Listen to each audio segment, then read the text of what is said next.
All right, it's a Saturday afternoon here in Istanbul. Wanted to bring you on a real life tour, waiting for our real estate agent, Keith, who has been showing me around here for the last 6 months. Whether you want properties for citizenship, Turkish citizenship, $250,000, whether you want to invest, we're going to go on a real life tour of an apartment for sale in Istanbul right now.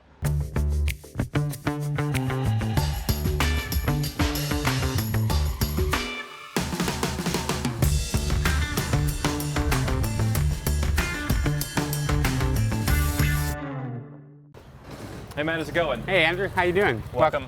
Welcome back to Istanbul. Thank you. So this is, I told them we're going to go see an apartment that you picked out to show us, whether it's for citizenship or for whatever else, but tell us where we're at right now. This is the Cihangir neighborhood. That's right. We're kind of in the center of Cihangir. We're about a 5-minute walk from Taksim Square. And if you walk down these very steep steps, that takes you right to the coast road and right down to the Bosphorus. Okay, so we have water down here. Yeah, that's right. And then one street up you said is Kadesi, or is Cihangir Kadesi, the main street? That's right, yeah, and there's a park up there in the main street of Cihangir, and there you have all the cafes and restaurants and entertainment venues in Cihangir, so it's a pretty popular location. And so you've been a real estate agent in Istanbul for how long? About 13 or 14 years. Okay, originally from? Canada. Canada, yeah. Right, okay. And so, like, why this street? Well, I've had a lot of experience on this street. In fact, I've lived here for a long time as well. And it's just right in the center of everything. You have 2 metros. You have one up in Taksim, and then you have one down in Kabataş, which is near the Bosphorus. So it's an extremely convenient neighborhood. And so you live down here? Yeah, that's right. And your ex-wife lives down here. And there's some interesting history, I remember, from last time. That's right. I have a lot of friends on this street, maybe a few enemies, but not too many, I hope. All right. I can still show my face around here, so that's good. Okay. All right, so let's go. What are we going to see? How big? Price? Yeah, we're going to see an 85 square meter apartment with a Bosphorus view, nice balcony overlooking the Bosphorus. We just finished doing the renovations. Our company did the renovations for this property. So you sell and you renovate also? Yeah, we also do that as well. Because that seems like that might be a real pain in the tuchus. It is, absolutely, but I know how to delegate authority, and I have somebody who does that work for me. So 85 square meters inside. That's right. And the price is what? 1.35 million Turkish lira, which is today about who knows? Who knows? By the time you're watching this, who knows? Nothing. It could be $7. It could be $7 million. That's right. All right, so let's head on in. Okay, great. So we're just going up to the apartment. It's on the 2nd floor. We're doing some work in the building still. We have to finish the painting, put on a new door, do some work on the rails, and so here we are. What year was this built? This building? This building is a historical building, actually, so it's about 100 years old. And you can renovate everything inside, but nothing on the facade. Exactly. They're a little bit touchy about issues with the facade, so, oops. So give us the tour. We got new doors. Sure. Show us around. Okay, this apartment was completely gutted. We've changed everything, the flooring, all the electric and water, natural gas heating, and tried to use mostly Turkish materials, but we've used some Italian paint as well, just to liven it up a little bit. And yeah, we're happy with the results. Is this done? Is this the effect? That's the effect. Everything's done. Exactly. That's the Italian paint here. They like their chandeliers here. That's right. Chandeliers, yeah, we like chandeliers. These are Turkish made as well. Almost all the products are Turkish made, so we prefer to use Turkish products. Turkey they've become really big in producing all kinds of stuff, from refrigerators to everything. Absolutely, especially when it's related to construction materials and home finishing. There's really a great array of Turkish products, so it's nice to be able to we go to one area in town and we can sort of do a one-stop shopping there. And it's really convenient, and we can also haggle about the prices. That's a favorite pastime of Turkish people, and certainly I get into the action, and we do a lot of haggling down there. Gotta haggle. Come up with some good deals. Yeah. We put this door in to give some separation between the bedroom and the rest of the apartment. It's like a sliding glass door, and here's the entrance. We're going to furnish the apartment fully in the next couple of weeks. But For 1.35, you get it furnished. That's right, all furnished. We're going to put in really nice furnishings in here. And in that case, if somebody wants to come in, they can let it out to tourists or long-term rental. In this neighborhood, it's popular to rent to foreigners. Foreigners like to live here. That's where we put the bodies. This is the black abyss. That's the light well in the building. So not much there. And I'll take you into the living room and to the view. You can look around if you like in the washroom. I'm not sure. We use natural stones in there, which is kind of nice. And here we've used Turkish-inspired tiles, as you can see in the kitchen and the washroom. We've used these. So this is the living room with the kitchen, the sort of open kitchen. They call it an American kitchen here. I'm not sure why, but it's open kitchen. And here we have a nice, about 8 square meter balcony with a fantastic view of the Bosphorus. So this is a great place in the summer to hang out and really add something to the apartment. I think a lot of people that live right in the city center really want a balcony with a view. That's almost a must for a lot of expats and Turkish people as well. So this, I'm trying to understand the layout here. So, because you've got some open space, this is a living area. That's right. So I live over here. That's it. I have my view. That's right. And so there's, I mean, I imagine this is kind of a Turkish finish because you've got the tiles, which are nice. Yeah. There's a lot of different textures and finishes and glass block. A lot of details, yeah. Yeah. And so who's the buyer of this? The buyer of this, I think, would be a foreigner or Turkish client, but it might also appeal to Arab Is it an end tastes user? as well. Sorry? Is it an end user? I think it's maybe an investment property. People will rent it out because it'll have a good rental income. So that's what I see. But a lot of people come to Istanbul. They might only stay for 1 month a year. They come here regularly, but they come for 1 month. So they might want to stay during that time, and then the rest of the year they rent it. This could be your trifecta property. You could do your 4 months here, your 4 months somewhere else, your 4 months. Yeah. This could be Absolutely. You just move right in. Yeah, it's a great place to spend 4 months for sure. So let's talk about the numbers. 1.35 million Turkish lira as we sit here today is what, about 2.25 USD? Yeah, approximately. So you're just shy on the citizenship. So this property, you need to buy something else. That's qualify. right, yeah. I'm not sure exactly the requirements for the citizenship, but I believe it's $250,000. So that's another video. Yeah. What are the economics of this unit? Because you're saying good rental yield. You're in this setting. Tell me what that is in Istanbul. About 6%, 6-7% of the annual. Gross. Yeah, that's it. That's right. Yeah. So I buy it for 1.35. You're a bit negotiable. The seller's a bit negotiable. Yeah, usually. Yeah. Right. And so how much would I save? And if I'm coming to Istanbul, how much should I expect to knock off? Anywhere between 5 and 10% generally. I mean, there are other properties that are probably really overpriced where you might expect to get more, but in general, I would say 5 or 10%. So we get it down to 1.25. Yeah. So now we're at 205, 210 grand US, something like that. And you're saying you make $12,000 a year, $13,000 a year gross. That's right. Okay. Yeah. But then we've got expenses. So Yeah. walk me through that. Well, there's not too much in income tax on that. You might lose about another $1,000 in income tax, rental income. It's like 7 or 8%, as I recall. Yeah, it's very low, and that's your main one. And after that, There's no property taxes. property taxes about $100 or $200 a year. USD. So, yeah. Nothing. So nothing really. And then there's water. There's what are the other bills? Well, the tenants pay for those. So The tenant always pays on top of the rent. That's right. So Yeah. this is it's almost like the rent is basically going in your pocket minus taxes. Exactly. Yeah. That's it. Yeah. Okay. Yeah. So I guess the concern that people have is they say, I'm going to buy in Turkey. What are the legal protections? What do you tell people who are coming from, let's say, Canada or somewhere else in the West? Well, in terms of legal protection, I mean, Turkey's got a very well-defined property law, and all citizens from any country of the world have the same rights as Except Turks. for Except for, was a good question, I think maybe Palestine. Armenia. And Armenia.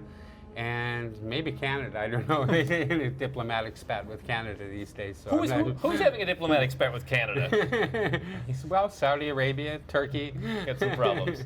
So, you feel comfortable. You're buying properties in this area? Oh yeah, always have. Yeah, always have. And the situation in this part of the world is often the neighbors. Yeah. Is buying in a building, is that, how do you factor that in a building like this? Like, are the neighbors going to cooperate with you? Yeah, I think in this neighborhood, that's not really so much of a big issue. It's pretty homogenous, the type of people that are living in this neighborhood. So you're likely to get educated people. They have reasonably good jobs, and they all have the same vision of what should be done with the This is a building. tonier crowd. That's right, yeah. And so I know that one of the things we talked about last time was there's a weird setup for square meters where you own like part of the building. That's right. You can never rely on the square meters that are written on the title deed. That's just a very rough indication. That's not livable. Yeah, you have to get it and measure the property yourself if you want that data. Yeah. So is this actually 85 square meters livable? Including the balcony, yes. The balcony, and so Yeah. the balcony is, what is this, like a 8 square meters. 8, 10. Like that. Yeah. Okay, so 77 plus 8, Yeah. 85, and that's livable, but the title deed is more because don't you own part of the staircase That's and the right. elevator? I think in this case the title deed says something like 96. Oh, that's okay, so that's But not such a big difference. It's not Sometimes so- it's a huge difference. Sometimes it's huge, yeah. I don't rely on the title deed numbers at all because they'll include a garden that actually doesn't belong to you. It belongs to the person on the bottom floor, so, and the stairwell. I don't. It's dates back to an old system that they used for calculating the land area actually. So if we, let's just say we negotiate this down to $200,000 US for simple numbers. 85 meters, you're at, what, $2,200, $2,300 a square meter, if my public school math is That's about correct. right, yep. And so Cihangir, is this the most expensive area, the second most expensive area, is the third? Oh no, I would say that areas like Etiler Right. and Beşiktaş. Beşiktaş even are more expensive than Cihangir. Cihangir is definitely in the top category, but not at the very top. It's much less than the This very area top. seems, it's like a local, like a high level locals, livable, not flashy, but just a nice place with educated people, fun, but nothing too much on the radar. I mean, if you look outside, it's almost like Yeah. just a normal, cute neighborhood. Yeah, it's understated. It's always been the preferred choice of expats moving to Istanbul, and that dates way back hundreds of years. But it's also a preferred location for the Turkish artistic film community. Now, people doing startups and internet businesses and people like that. So this is the startup hub of Istanbul. This is the startup hub. Is it the actually. hipster hub of Istanbul? It's also the hipster hub, and it's the Okay. cat capital as well. There's cats. Every Cats you can't everywhere. you trip over a If you cat. don't like cats, This ain't your place. No. So $2,300 a square meter. And so if we look at 5 years ago and 10 years ago, where was that? Because obviously, I mean, the concern people also have is the lira has had some problems. Yep. But real estate here is denominated sometimes in lira, sometimes in USD. Sometimes in lira, sometimes Just USD. whatever. Luxury properties tend to be in USD, but most other properties are in Turkish lira. So if we look in lira terms, 5 years ago, 10 years ago, what were we looking at? In lira terms, the prices would have been much lower at that time, but in currency terms, they would have been similar to what they are today. The properties in this area have generally held their value pretty well over the last In lira terms. In dollar terms, in right, dollar because- terms as well. Yeah. Because I mean, what was it? They've gone up in lira terms for sure. In 2011, I was here. What, it was 2.1 to the dollar? That's right. You'd say- I remember when it was 1.2. They were almost equal. Unbelievable, but there you go. So in, let's say, so in 10 years, you've seen, what, about a 70% devaluation? That's right, yeah. But you're saying this property has tripled in value to where you haven't lost anything in dollar terms, you've tripled your value in lira terms. Over that time, probably, yeah. Yeah. Yeah. And And you were able to buy properties in this neighborhood, unrenovated, of course, maybe 400,000 lira.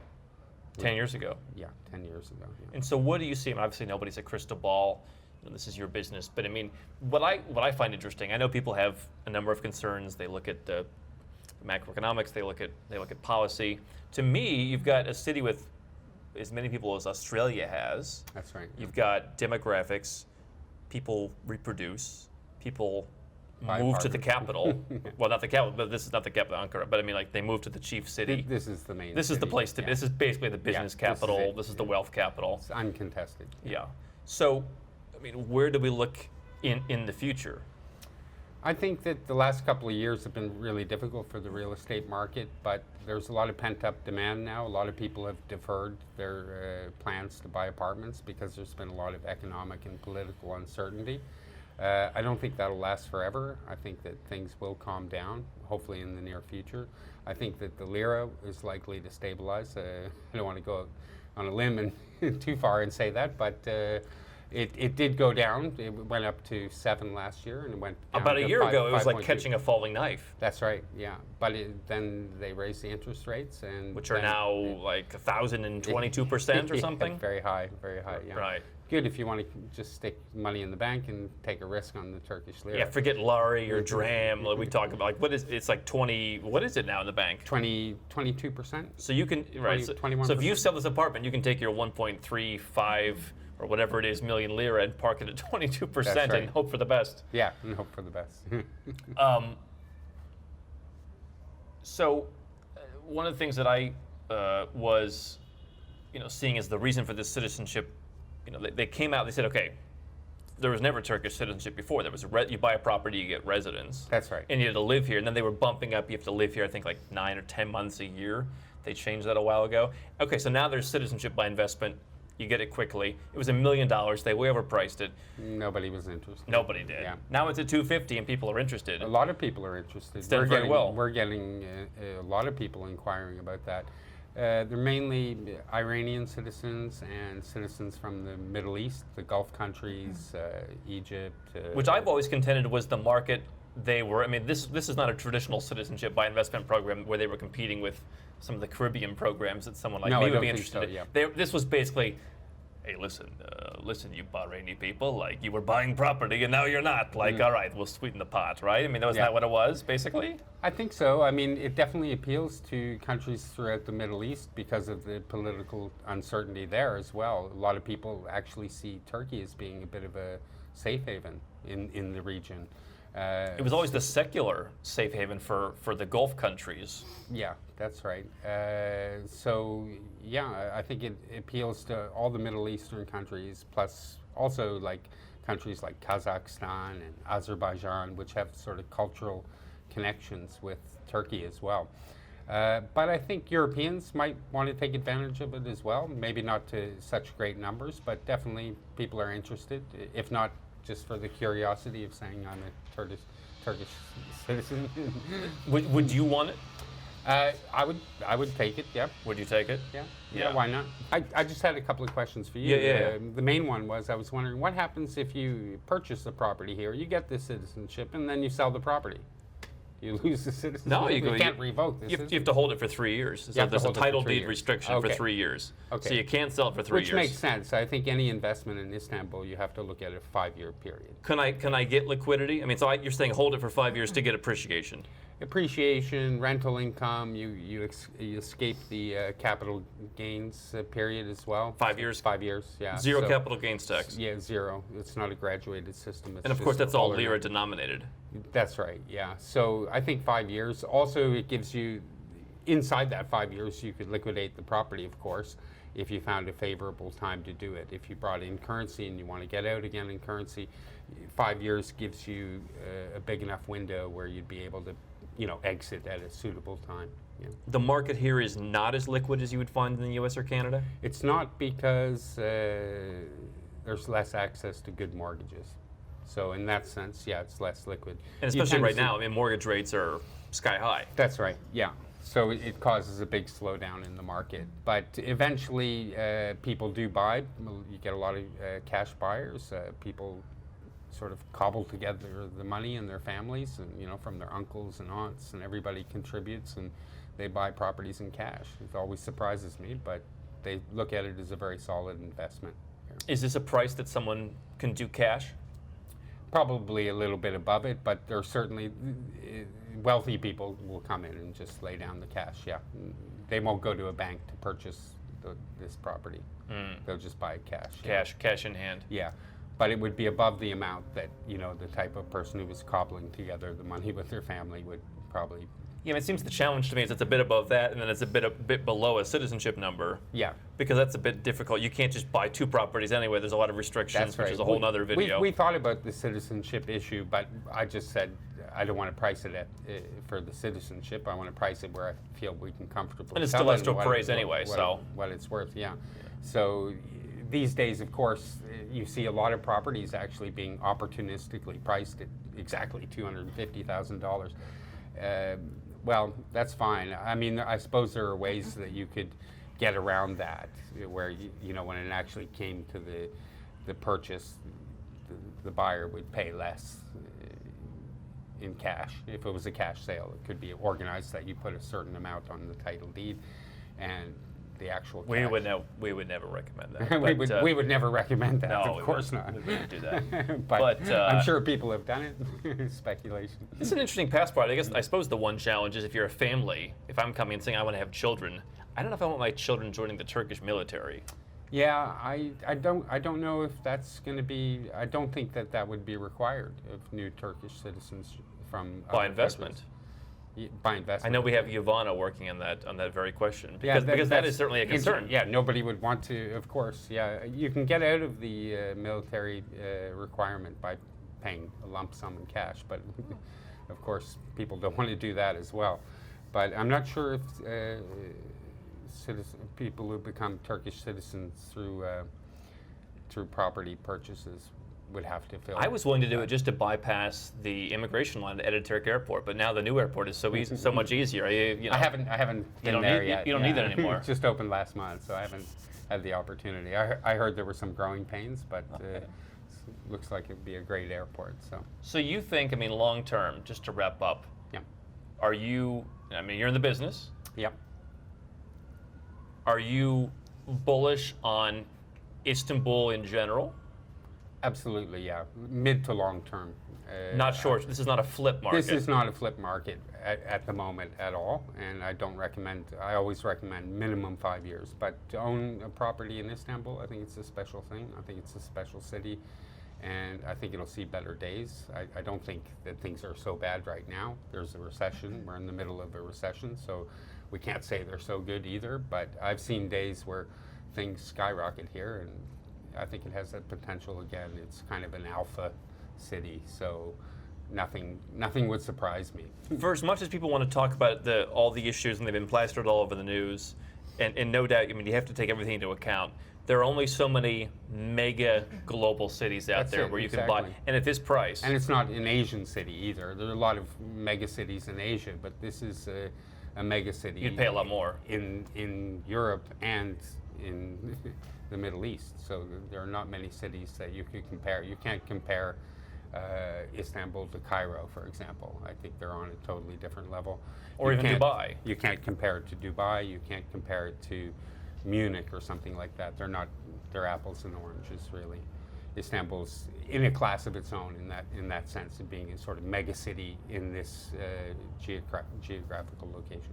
Keith, great to see your place. Yeah, good to see you again, thanks, man. Yeah. Hi, I'm Andrew Henderson from Nomad Capitalist. I wrote this book, which you can find on Amazon, to distill a lot of the stuff we talk about in these videos and a lot of the stuff I've learned over the last decade plus traveling all around the world, teaching you about how to legally reduce your taxes, build your personal freedom, and create wealth faster. Definitely get a copy of this book if you want to learn more. Now, if you want to watch more videos, make sure you subscribe to our channel and make sure you click the notifications bell so you never miss one of our new videos with more tips on how to go where you're treated best. And if you're already a 6- or 7-figure entrepreneur and you'd like to put these strategies in place for yourself, go to nomadcapitalist.com and learn about how I can help you.